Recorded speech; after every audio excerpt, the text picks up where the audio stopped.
हाँ भाई मुनिराज श्री मेरू चंद्र विजय जी महाराज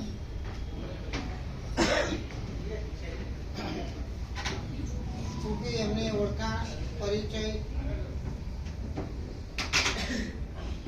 लगभग 10 વર્ષની ઉંમરે એમણે ચારિત્ર લીધું.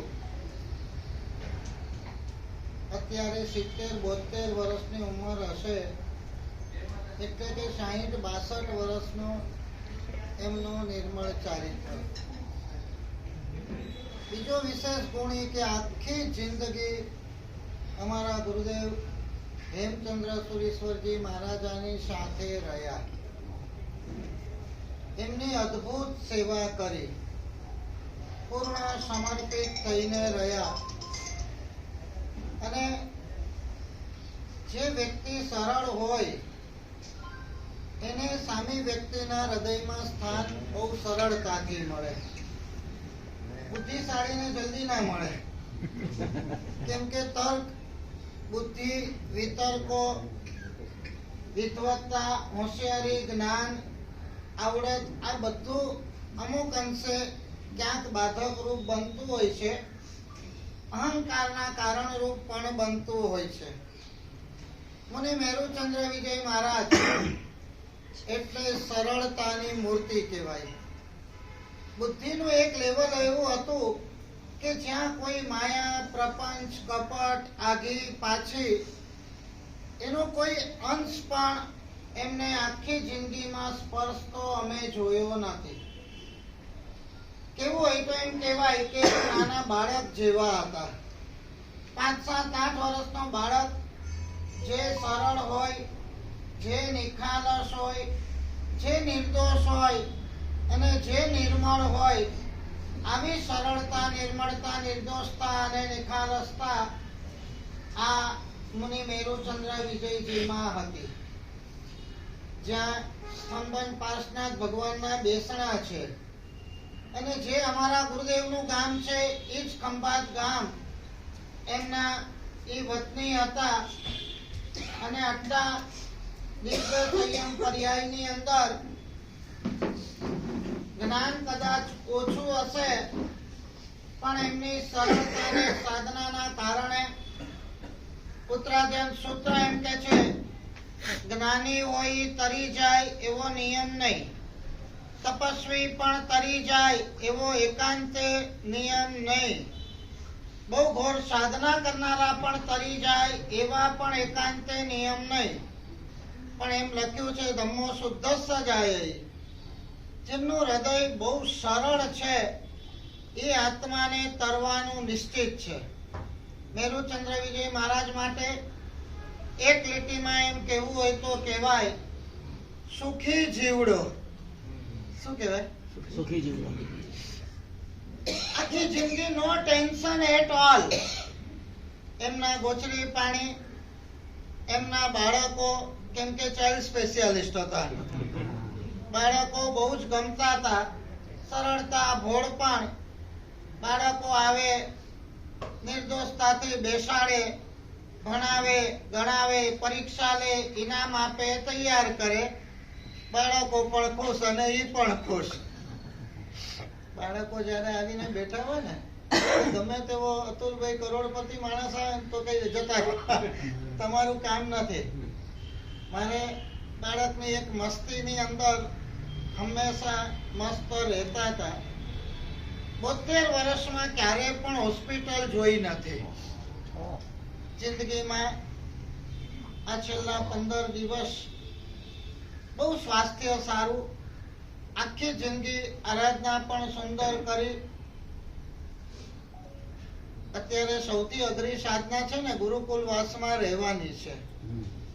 ગુરુની નિશ્રામાં રહેવું બહુ અઘરું છે, કેમ કે એમાં આપણી ઈચ્છાને દબાવવી પડતી હોય છે, ગુરુની ઈચ્છા મુજબ જીવવું પડતું હોય છે.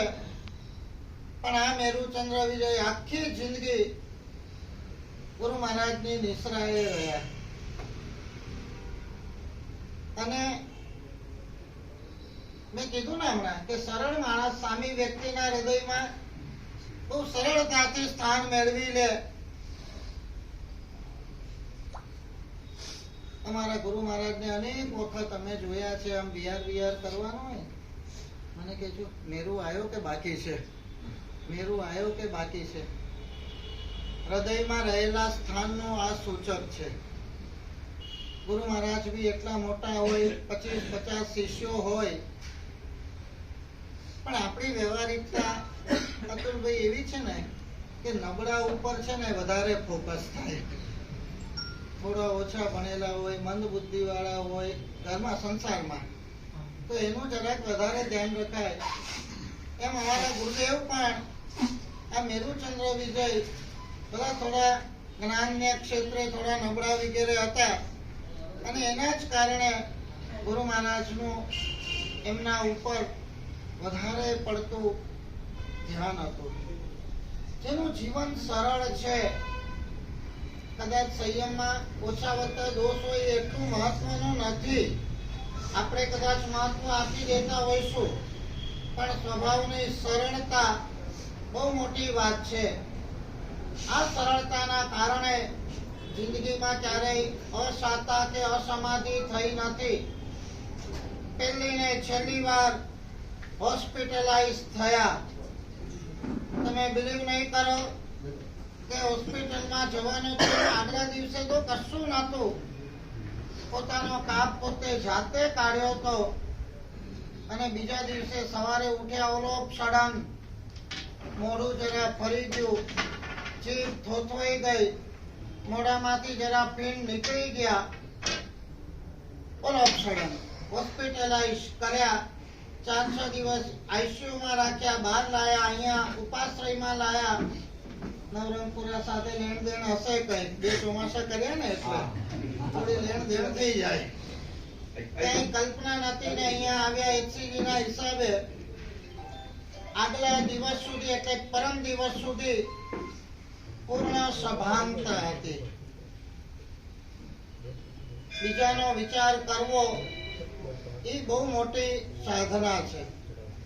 આગલા દિવસે એટલે પરમ દિવસે અમે લોકો આટા મરાવતા હતા, અને આટા મરાવતા કે મને વાડામાં લઈ જાઓ સિદ્ધાર્થભાઈ. અને ઠલેને શંકા થાય મને વાડામાં લઈ જાઓ. મેં કીધું તમે અહીંયા કરી લો, બધું વ્યવસ્થા આપણી ગોઠવણ છે, વોર્ડ બોય છે.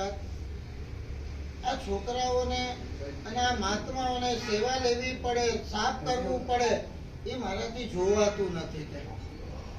સજગતા, સભાનતા આગલા દિવસ સુધી મારા નિમિત્તે બીજાને કોઈને તકલીફ ન પડવી જોઈએ, આ જે ભાવના, અને એના જ કારણે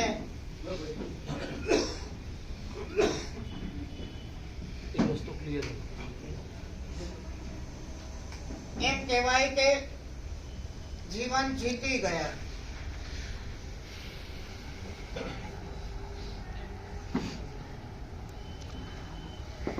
લોગસ હોય કે જય વિરાય સૂત્ર હોય, વારંવાર હજારો લાખો વાર પરમાત્માને આપણે પ્રાર્થના કરીએ છીએ, મરણમ છો. શું પ્રાર્થના કરીએ? હે ભગવાન, તમે મને સમાધિ મરણ આપજો. અંત સમયની ઘડી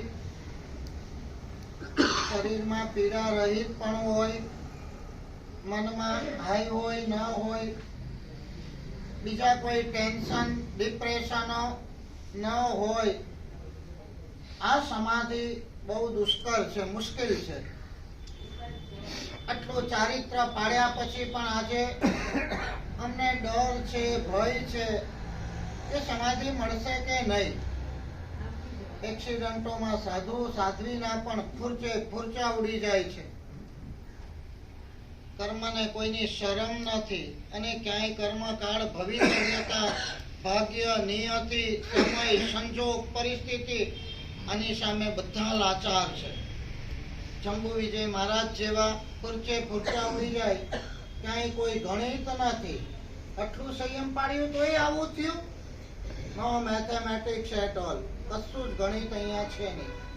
એટલે આગલા જીવનની જે સાધનાનો સરવાળો એ પણ અંતિમ સમયે દેખાય અને પરલોકમાં ક્યાં જવાનું છે એનું સૂચક પણ અંતિમ સમાધિ છે.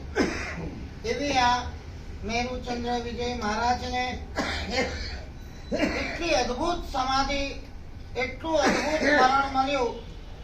1 વાગ્યા સુધી કશું નહીં, ધીરે ધીરે ગ્રેજ્યુઅલી ખાલી ઓક્સિજન અને પંપિંગ ઓછા થતા ગયા.